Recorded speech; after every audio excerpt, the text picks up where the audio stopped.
bienvenidos a esta actividad que desde la Concejalía de Igualdad hemos pensado que era necesario organizar.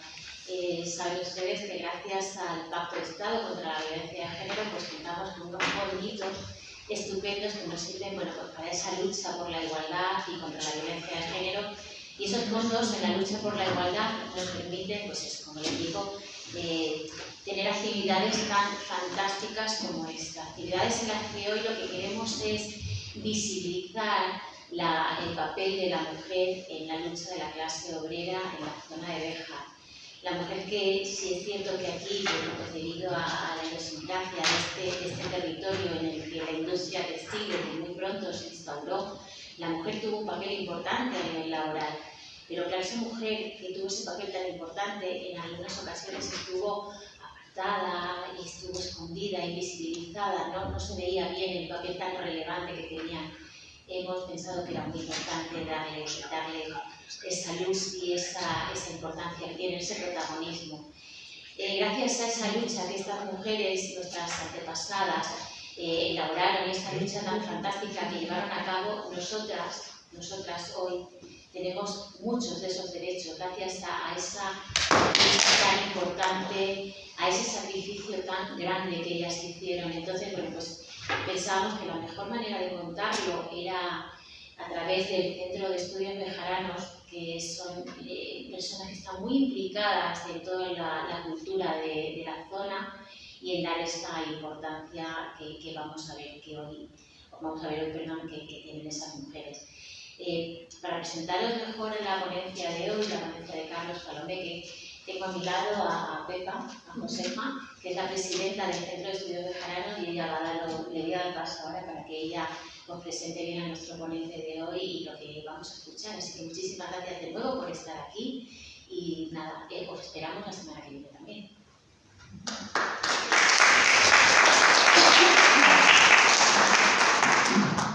Buenas tardes a todos y a todas. Muchas gracias, Rosa, y muchas gracias por esta iniciativa tan magnífica de ayuntamiento de a ti, a la concejalía, y por contar con nosotros, que yo siempre recuerdo lo mismo este año, pero es que es así. Este año cumplimos 30 años del nacimiento del Centro de Estudios Bejaranos, que se fundó pues, en 1992, con la idea de servir de órgano consultivo y de apoyo al ayuntamiento sobre temas culturales. Entonces, bueno, pues esto es perfecto. O sea, justamente es uno de nuestros cometidos. Y bueno, tenemos el honor de tener aquí a Manuel Carlos Palomeque López, cuyo currículum es tan largo que ocuparía todo el tiempo de la conferencia. Entonces, bueno, haré un brevísimo resumen. Entre otras cosas, Manuel Carlos Palomeque actualmente es miembro del Centro de Estudios Bejaranos, lo cual también para nosotros es un auténtico placer y un honor. Y además es uno de los miembros más activos. Y bueno, pues así por encima, él es catedrático de la Facultad de Derecho del Trabajo, y ha sido decano también de la facultad, ha sido director de los departamentos de Economía, Derecho del Trabajo y Derecho del Trabajo y Trabajo Social, director del Gabinete Jurídico, director de la Oficina del 8º Centenario de la Universidad, y bueno, ha sido profesor también en las universidades de Madrid, la Complutense y la Autónoma, y también en La Laguna, y es doctor honoris causa por unas cuantas universidades. Por citar algunas, tenemos La Laguna, la Nacional Mayor de San Marcos de Perú, la Nacional de Trujillo, Perú, ha recibido el Premio María de Maeztu a la Excelencia Científica de la Universidad de Salamanca y tiene pues 500 trabajos publicados más o menos sobre temas de su especialidad, en los cuales hay 14 libros.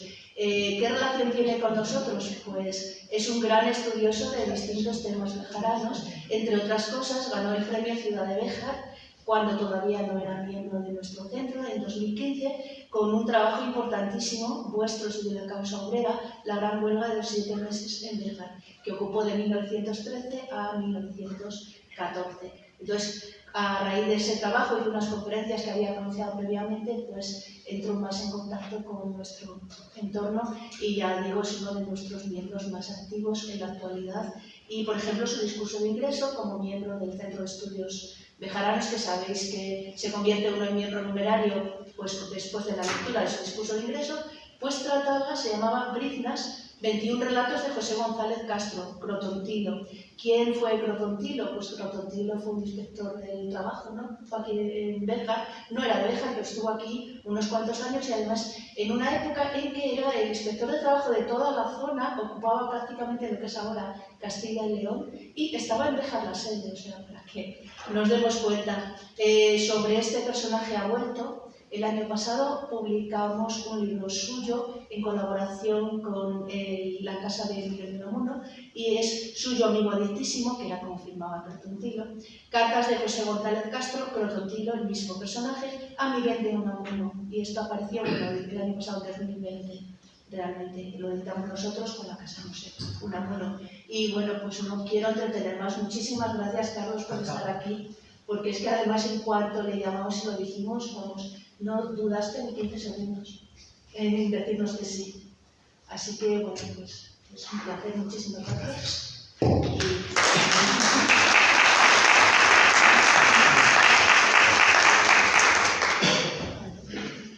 Buenas tardes, queridas amigas, queridos amigos. Es una gran satisfacción, desde luego, pueden creerme, estar aquí con todos ustedes y utilizar esta mesa para compartir reflexiones, ideas, una vez más. Por tanto, agradezco a continuación a quienes lo han hecho posible, el Ayuntamiento de Béjar y a través de su Concejalía de Igualdad y Servicios Sociales. Agradezco las palabras también a la consejera que las ha utilizado hace unos minutos por esta invitación y al Centro de Estudios Bejaranos porque, como se ha dicho, la iniciativa ha sido conjunta o ha sido del Ayuntamiento y se ha organizado a través del Centro de Estudios Bejaranos para ser más exacto. Me parece que ha sido así. Mi gratitud adicional a Pepa, nuestra presidenta del centro, Josefa Montero, nuestra presidenta del Centro de Estudios Bejaranos, por las cariñosas palabras que me han dedicado.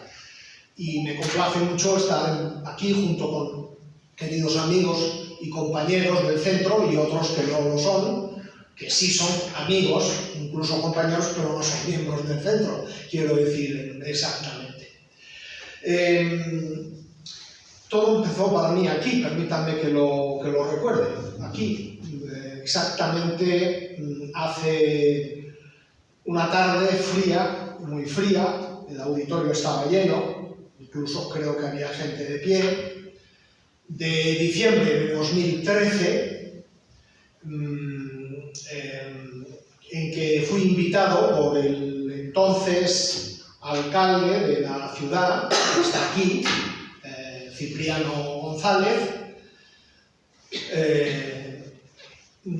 por la agrupación socialista de Béjar y por la unión local, por la organización local de la Unión General de Trabajadores, para impartir una conferencia sobre una importantísima huelga histórica que afectó a la industria textil de Béjar por más de 7 meses y algunos días, y que se cumplía exactamente en ese diciembre de 2013 el centenario de su iniciación, de su convocatoria.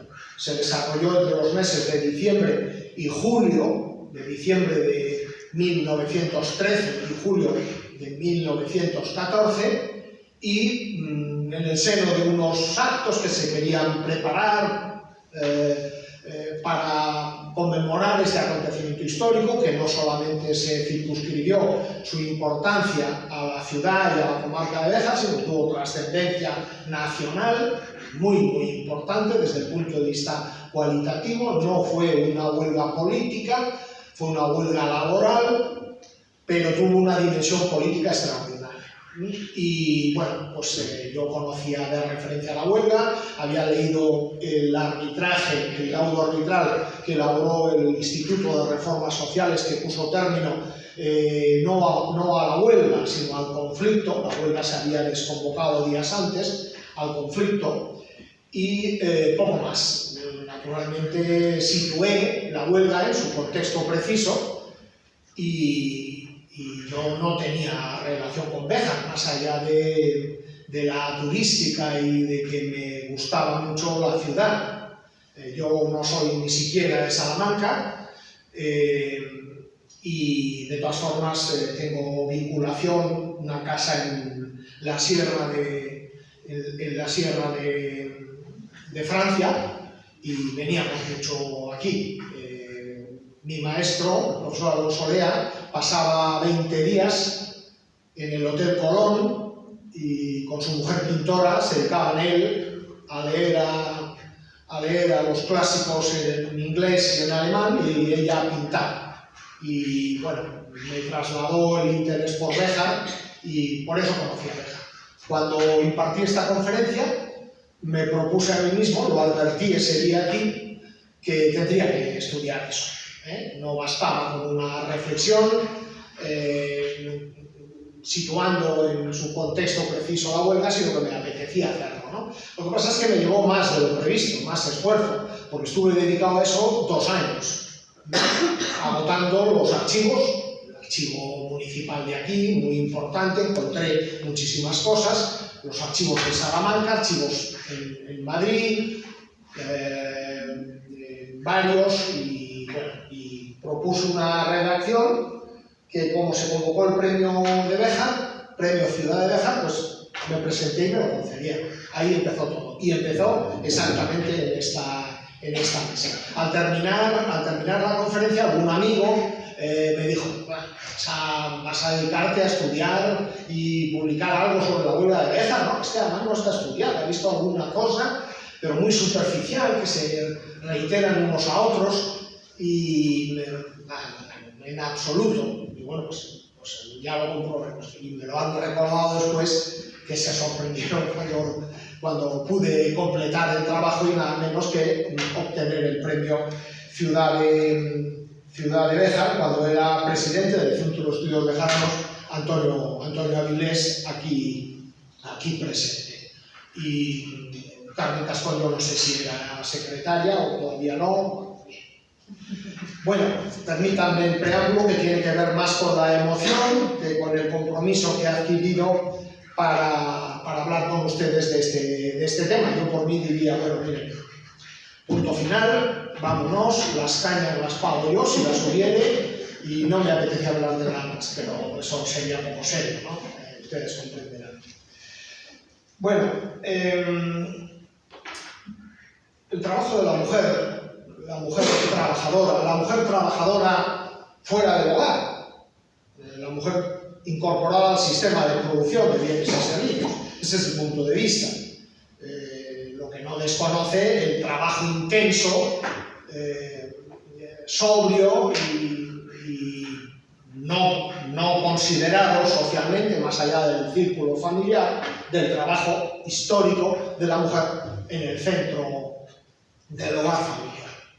El trabajo en el sistema productivo, porque ya desde la revolución industrial la mujer se incorpora significativamente, y esa es una extensión al alza a lo largo de los decenios, al trabajo productivo por cuenta ajena.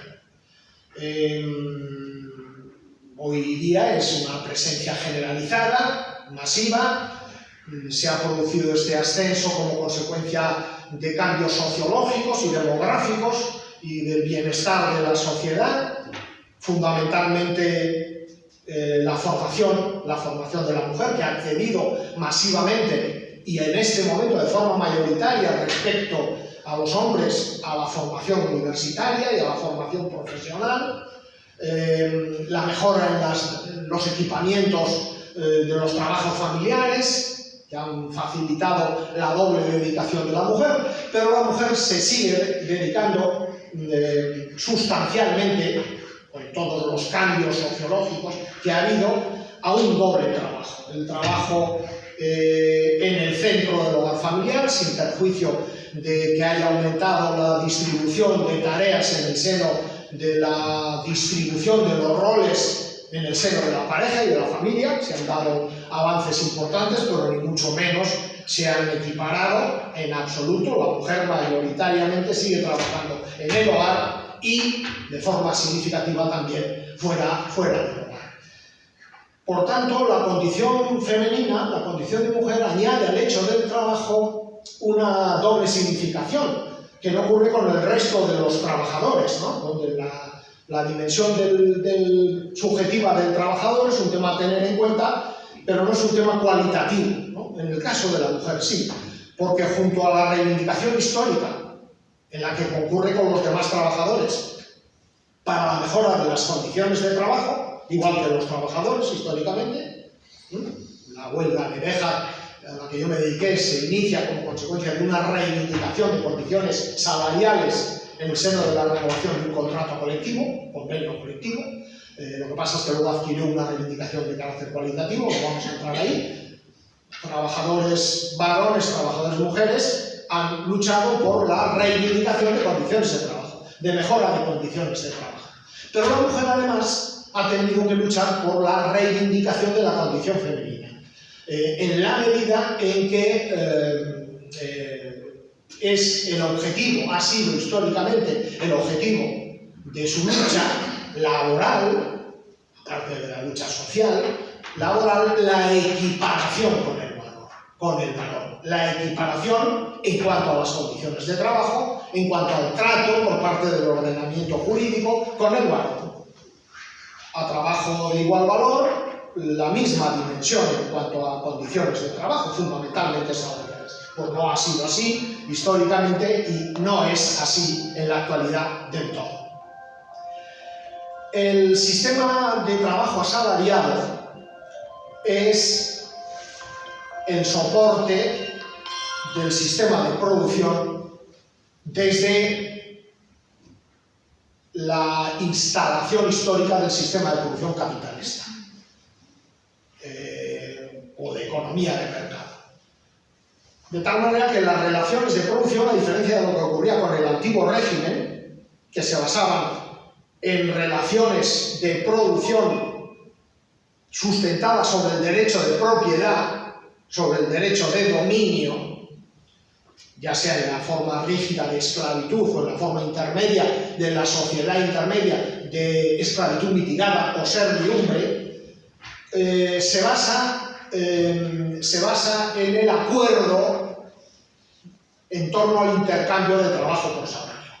Esa es la novedad del nuevo sistema de producción que emerge en la sociedad moderna, que es consecuencia de dos factores históricos básicos, me parece, ¿no? No podríamos entrar en eso ni muchísimo menos. Por un lado, las revoluciones burguesas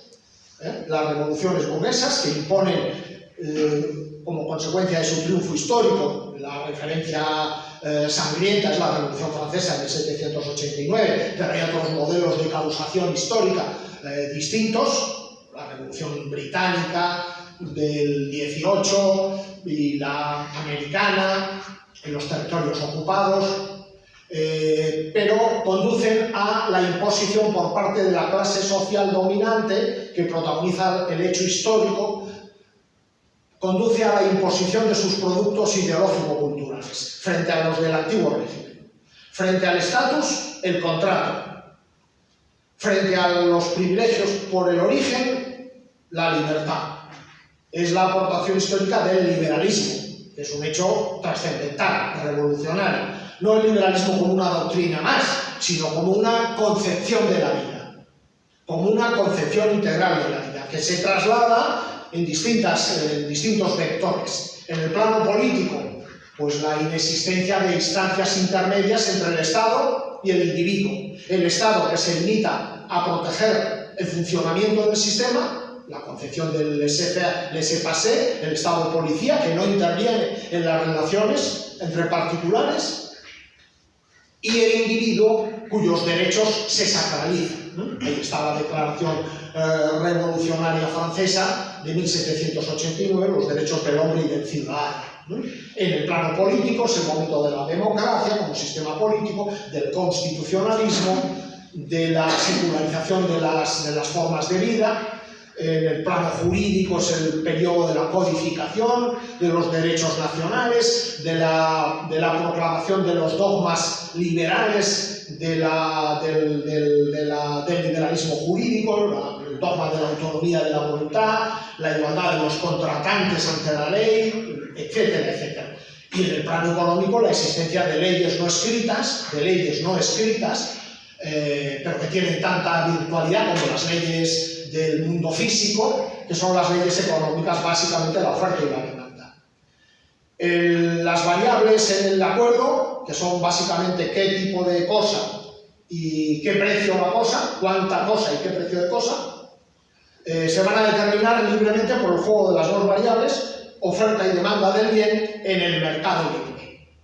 Y esas leyes no escritas son tan terminantes que coexisten con las leyes civiles consagradas en los códigos civiles, como la referencia del Código de Napoleón de 1804 como referencia, que dicen todo lo contrario, que dicen que el contenido de un contrato es la consecuencia de la libre voluntad de los contratantes.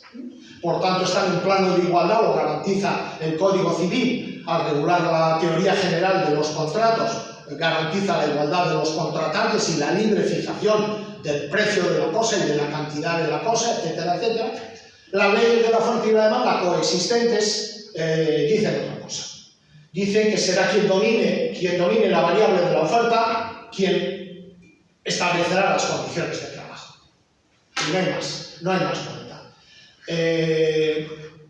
Y la consecuencia fundamental es que es un nuevo sistema productivo el que va a explicar las relaciones de producción. Ya no sirve el viejo mercantilismo, basado en la servidumbre, basado en los derechos feudales y en el derecho de dominio. No sirve. Ahora es el contrato, claro, un contrato necesario. La prestación del consentimiento por parte del trabajador es libre, puede hacerlo o no hacerlo. Otra cosa es que lo tenga que hacer para poder subsistir, que esa es otra dimensión al respecto, ¿no? Todo el sistema, el entero sistema del nuevo orden económico, del capitalismo, de la economía de mercado, se va a basar en el intercambio de trabajo por salario entre sujetos formalmente libres, por primera vez en la historia, y como estructura explicativa del funcionamiento del sistema. Nunca en la historia. Había habido bolsas históricas de trabajo para otro, en régimen de libertad, los arrendamientos romanos, el trabajo en los gremios medievales, pero nunca como elemento explicativo del sistema de producción. Por tanto, el liberalismo es una consecución histórica trascendental, revolucionaria, que, basado en la libertad, aplicará los principios en el plano social, económico, jurídico, etcétera, a esta nueva realidad. Y el trabajo que se presta por quienes, no teniendo medios de producción, necesitan aportar su fuerza de trabajo para obtener una retribución que les permita subsistir a quien trabaja en su familia,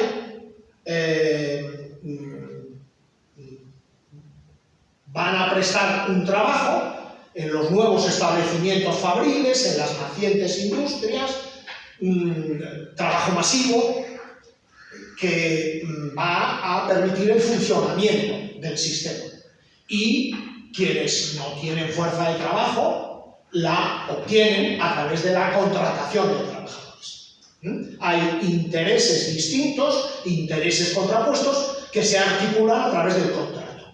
Y el contrato es que el Código Civil dice que los contratantes están en plano de igualdad, como puede ocurrir en el contrato de arrendamiento de cosa, pero las leyes económicas dicen que no. Que como consecuencia de numerosos factores que tienen que ver con la revolución industrial, que aparecerá decenios después, es el empleador el que fija las condiciones de trabajo. Y claro, en un modelo en que el Estado no interviene en las relaciones entre particulares, en ninguna relación entre particulares.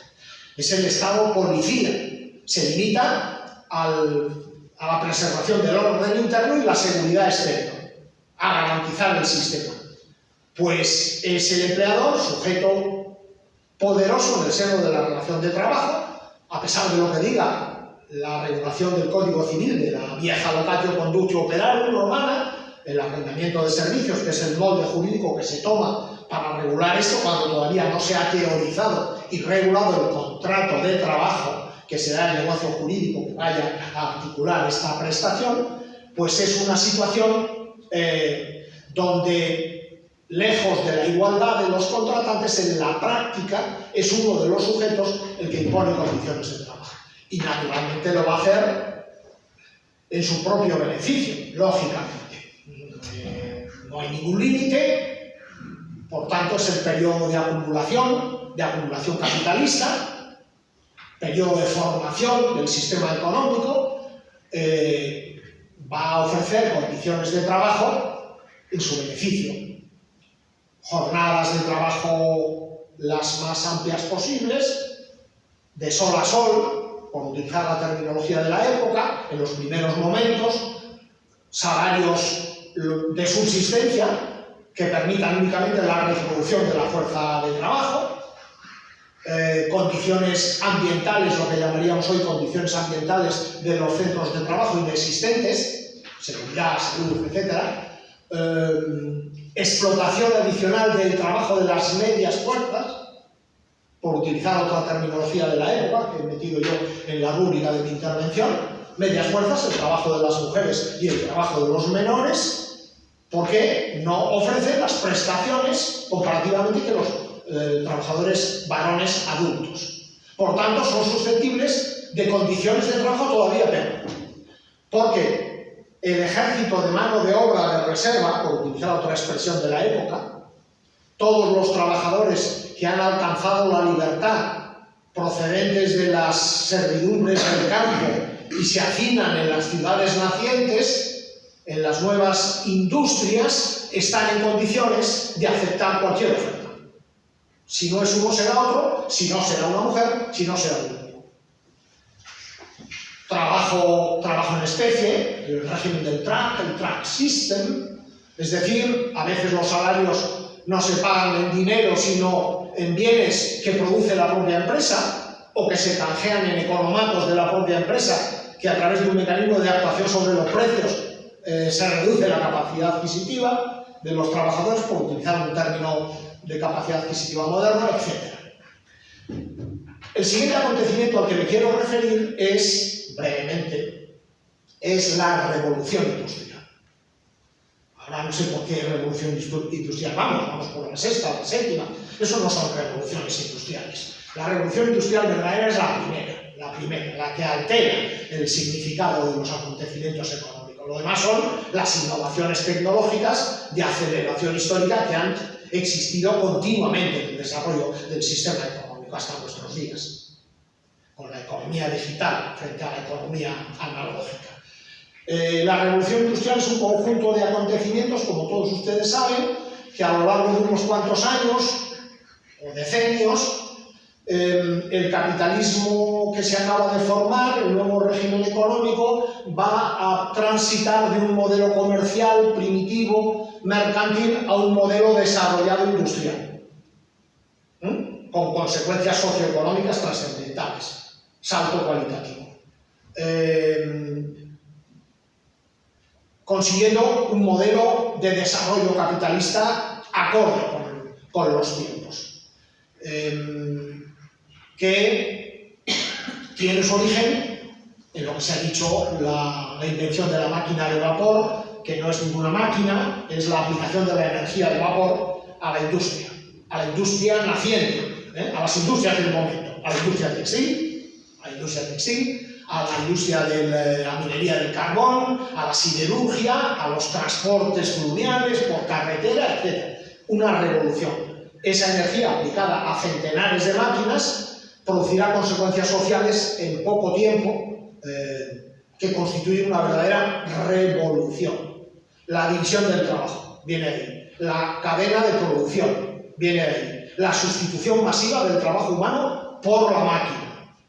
Procesos industriales, donde era necesario el concurso de un número largo de trabajadores que además tenían visión, también se altera la formación profesional requerida, que tenían visión de conjunto de la actividad productiva, tenían visión de la globalidad, tejedores, etc., va a ser sustituido por máquinas a cuya atención van a existir solamente uno o dos trabajadores que además alteran su competencia profesional. Van a ser trabajadores que no tienen visión de conjunto, no van a ser profesionales de oficio, sino van a ser especialistas, que van a controlar una parcela del trabajo, con las consecuencias sociales, psicológicas, etcétera, que esto tiene consigo. Y la expulsión masiva del trabajo humano por la máquina, que crea un ejército de mano de obra hacinado en las ciudades que ofrecerá su fuerza de trabajo a quien lo contrate.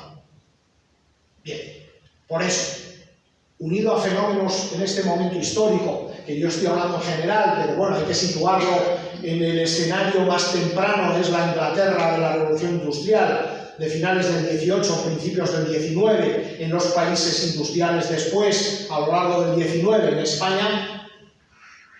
Hay un debate histórico sobre si hubo realmente en España una auténtica revolución industrial o no, pero vamos, la industrialización en determinados territorios, en Béjar, por ejemplo, en el País Vasco, en Cataluña, etc., es un acontecimiento del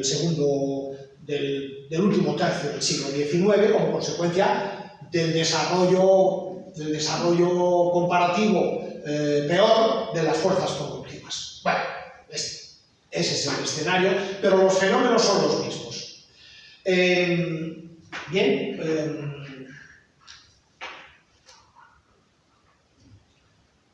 La situación llega a tal extremo, lo que se llamó con terminología de la época y eufemísticamente la cuestión social, que era la explotación sistemática de una clase social nueva, una nueva clase social, la otra clase social nueva frente a las clases sociales del antiguo régimen, que era el clero, la aristocracia, etc., es la burguesía potente y pujante, liberal, en la mayor parte de los casos, aunque las burguesías en los distintos países no comparecen históricamente como un bloque monolítico, ni mucho menos, y su expresión política es muy distinta. En la expresión política de la burguesía se puede ver en España, hay formaciones políticas más a la izquierda, más a la derecha, etc.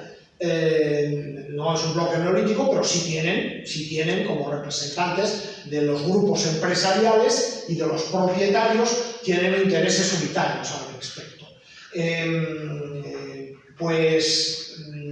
Esta situación va a llegar a tal extremo en donde es un hecho la posibilidad de destrucción, de desaparición por inanidad de uno de los grupos sociales emergentes, el proletariado, lo que se llamó entonces el proletariado industrial,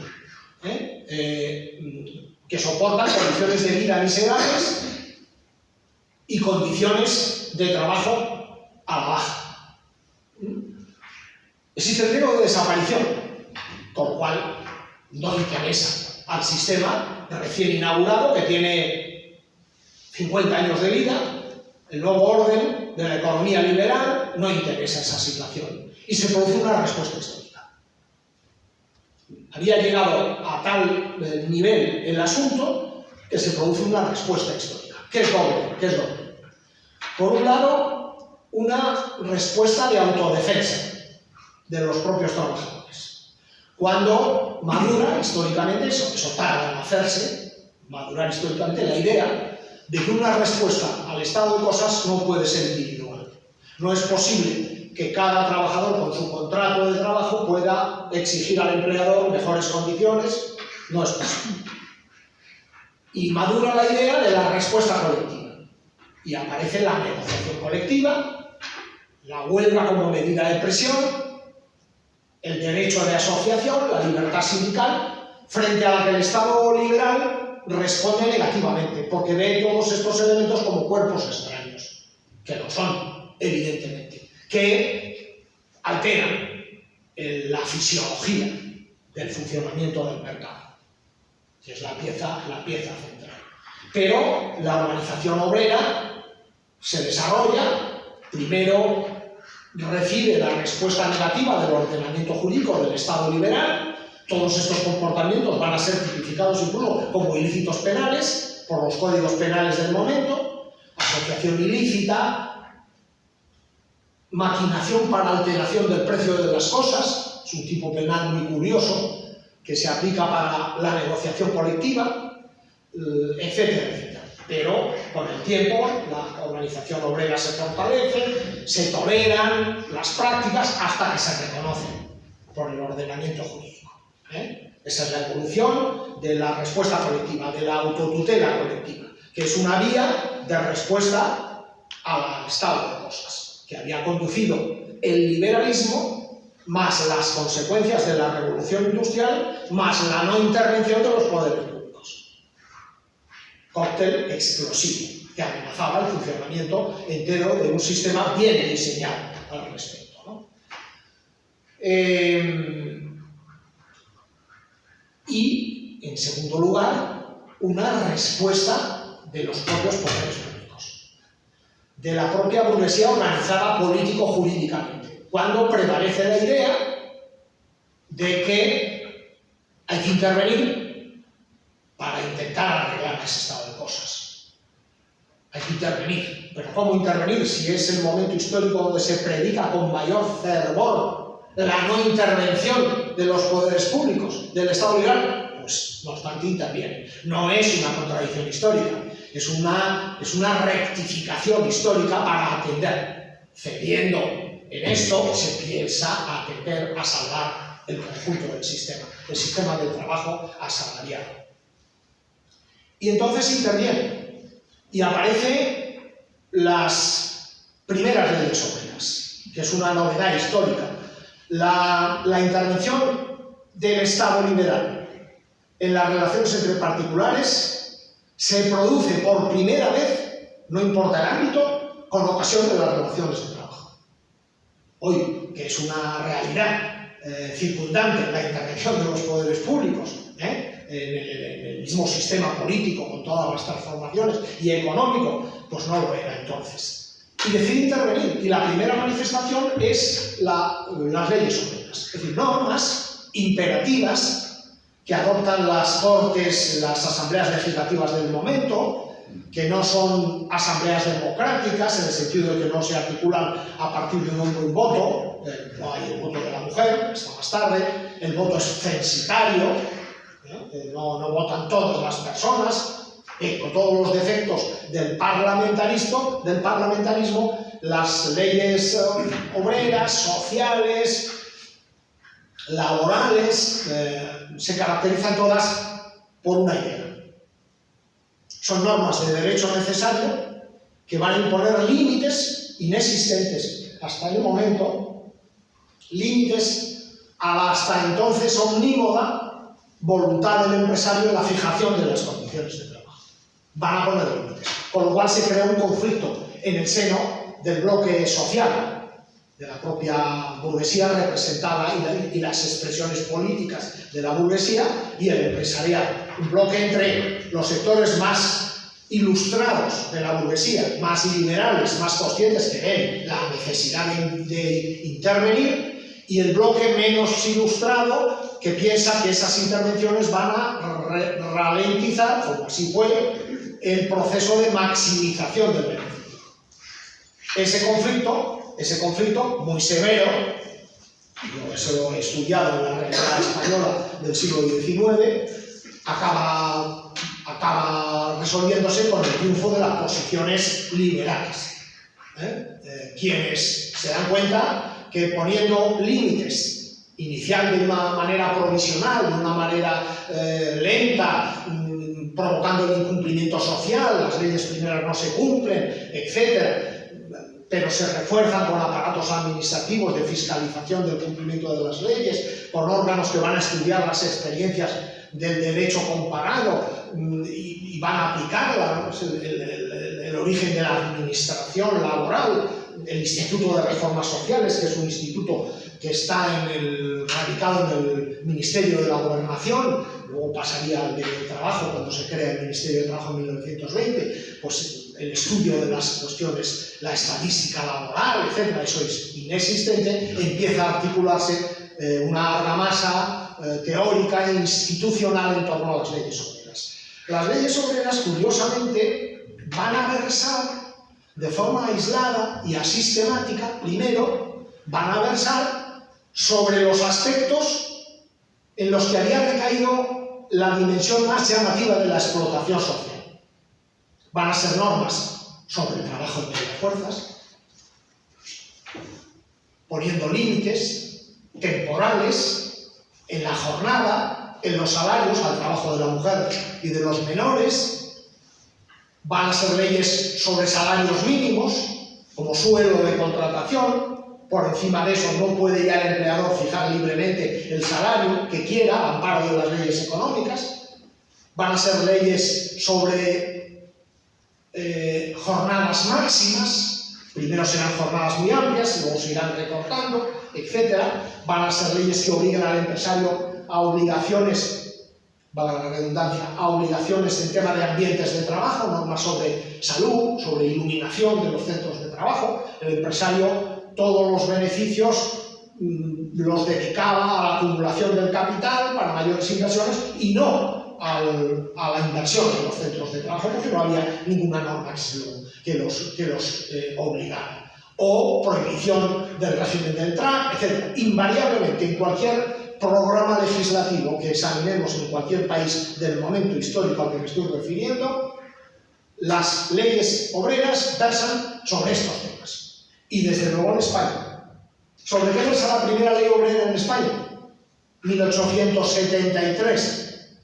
¿Qué periodo histórico es 1873? Pues se cumple la regla que he señalado, la Primera República. Es producto del republicanismo liberal, que es una formación burguesa con una expresión ideológica más abierta, que se da cuenta, están los textos de Pimargal, se da cuenta de la necesidad de ceder en las condiciones de trabajo. Pues va a regular el trabajo de los menores y de las mujeres. Se titula algo así como Ley por la que se regula el trabajo de los menores y de las mujeres en los centros de trabajo y la instrucción de los menores, con lo cual impone al empresario obligaciones no solo de contraprestación laboral, sino de formación profesional, pero sobre todo educativa en general, llevando las carencias de la administración educativa a los centros de trabajo como obligación al empresario. La famosa ley Benot, que es de donde arranca la construcción del ordenamiento jurídico laboral. Ley Benot, porque fue este político liberal, Eduardo Benot, cántabro, a la sazón ministro de Fomento del momento, quien articuló el proyecto de ley que fue discutido en las Cortes Constituyentes, dando origen a esta ley de 1873. O la ley de mujeres, de trabajo de mujeres de 1900. Hay tres leyes importantes a primeros del siglo XIX, en el edificio de las leyes laborales. La ley de mujeres y menores de 1900, la ley de accidentes de trabajo de 1900, estableciendo un sistema de previsión social para los casos de siniestro por accidentes laborales, o la ley de descanso dominical de 1904. Las leyes empiezan a cobrar, estas leyes, una matriz sistemática, empiezan a reforzarse y al cabo de 15 años prácticamente todos los aspectos de las relaciones laborales son objeto de regulación. Y se pasa de una etapa de legislación laboral, leyes aisladas, inconexas, fragmentarias, cuestionadas socialmente desde el propio empresariado, desde el propio movimiento obrero más revolucionario, que se beneficia de las mejores condiciones de trabajo, pero apunta a que la causa no está en las condiciones de trabajo, sino en el funcionamiento del sistema. Para una corrección de raíz habrá que sustituir el sistema. Una vez que se han sustituido los movimientos preconscientes del ludismo, cuando la quema de fábricas, la quema de telares, cuando hay un defecto de diagnóstico, claro, es un movimiento preconsciente donde culpan a la máquina del problema. La máquina es un instrumento que va a beneficiar al trabajador. También es el uso de la máquina por manera de los principios del liberalismo económico, el causante del asunto. Bueno, pues hay proyectos revolucionarios, etcétera, pues es la historia del movimiento obrero en sus dos ramas, política, sindical, etcétera, etcétera, etcétera. Bueno, pues todo esto tiene que ver con una fase, voy a llamarla defensiva, del trabajo de la mujer, como ven ustedes, ¿no? ¿Por qué? ¿Por qué la primera ley sobre el trabajo de la mujer, trabajo de los menores? Porque es una de las llagas más lacerantes de la explotación de la revolución industrial. Y está en los programas obreros, y está en los programas de la burguesía liberal, y de su expresión política llevarlos a la práctica, como así ocurrió. Fíjense ustedes que la ley de no, esto es un hecho insólito, me parece a mí, fue promulgada 2 veces en el Boletín Oficial del Estado, bueno, en la Gaceta de Madrid. La segunda vez para decir, señores, que la ley esta está en vigor, que la promulgamos ya hace no sé cuánto tiempo y está en vigor, cúmplanla, por favor. Pero claro, no se cumplía porque no había aparatos administrativos. La Inspección de Trabajo aparece en 1908, 1906. Servicio no se conocía la dimensión económica del problema social y la dimensión estadística. Bueno, fase defensiva, donde la mujer lucha por la mejora de las condiciones de trabajo. Como los demás, menos, porque hay menos mujeres, menos. Que además tienen que, sin que se haya inventado la palabra, tienen que conciliar. No me gusta utilizar palabras posteriores con cargas semánticas para eso se llama anacronismo. No me gusta, pero bueno, se me escapa, perdonen ustedes. Tienen que, unas no pueden acudir a las fábricas textiles de Béjar, aunque pudieran ser contratadas, no pueden, porque tienen familia numerosa, otras van un rato y otras cumplen la jornada y tienen otra jornada doméstica, cuidado de los niños, porque los trabajadores pues participan también de la cultura patriarcal de la no equiparación de funciones en el seno de la pareja, como el que más. Por tanto, pues tampoco lo toleran. Es necesario que con el tiempo se incorporen las nuevas reivindicaciones a la programación de reivindicación política y social. Pero pronto nos meteremos en una segunda etapa, que son las 2 etapas que yo quiero distinguir, aunque me he extendido quizá demasiado en la primera, pero es para, me parece a mí, si no lo he conseguido me lo dicen, situar en el contexto esta etapa de protección o prohibición. Protección. Hasta hace no mucho han existido relaciones de trabajo prohibidos a mujeres, por supuestamente nocivos y peligrosos.